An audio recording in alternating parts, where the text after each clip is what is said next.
Donald Trump's brutal new tariffs are already hurting retirement plans for millions of Australians, with superannuation balances going backwards in February. From March 12, Australian exporters selling aluminium and steel to the United States will be hit by the 25% import tariffs, with no reprieve in sight. But even before Wednesday's bruising new U.S. import taxes comes into effect, the threat has seen super funds drop for only the second time this financial year. Balanced super funds fell by 0.8% in February, despite the Reserve Bank of Australia's interest rate cut last month. Super Ratings Executive Director Kirby Rappel warned the RBA had failed to stem concerns about President Trump sparking a global trade war, prompting the drop. It was clear that signs of discomfort were emerging as markets digested the looming risks of tariffs and the effects that may result in the global economy, he said. Despite the Reserve Bank of Australia lowering interest rates in February, both Australian and international share markets declined over the month as the president's agenda came into focus. The impact of tariffs on China and potential flow-on effects to the economy influenced Australian share expectations, offsetting any potential benefit from the reduction in interest rates. Many Australian companies have already given up hope of a tariff exemption, and fast-tracked exports to the US in a bid to dodge the taxes before they kick in. As a result, Australian exports to the United States increased beyond their normal monthly levels in January. Westpac senior economist Mantas Vanagas said this led to Australia's overall exports increasing by 1.3% while imports fell 0.3% that month. Australian exports to the US surged sharply, boosted by the front-loading of goods imports in the US ahead of the increase in tariffs, he said.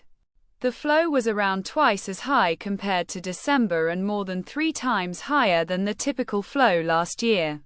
Interestingly, the increase in goods exports to the US far exceeded the overall increase in exports in the month, pointing to trade diversion towards the US.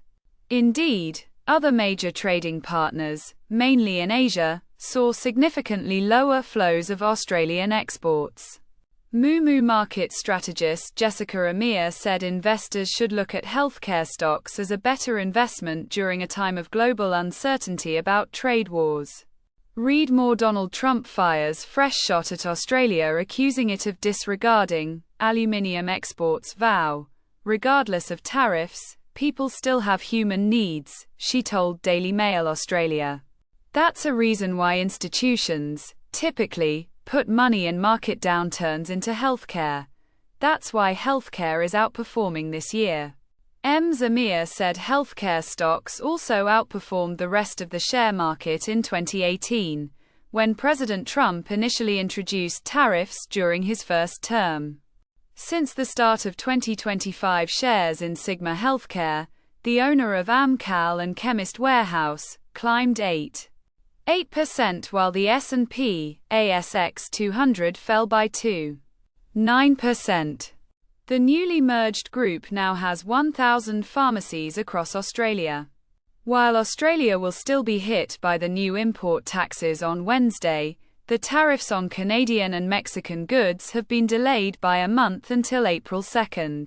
But there's no exemption for Australia, despite Trump having a friendly phone call with Prime Minister Anthony Albanese last month, who lobbied him to reconsider. Professor Peter Dean, the Director of Foreign Policy and Defence at the University of Sydney's United States Studies Centre, said Trump was using the tariffs to leverage Australia into boosting defence spending.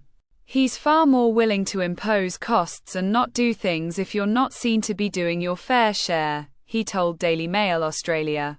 The Trump administration wants Australia to spending 3% of its gross domestic product on defence instead of the current 2%.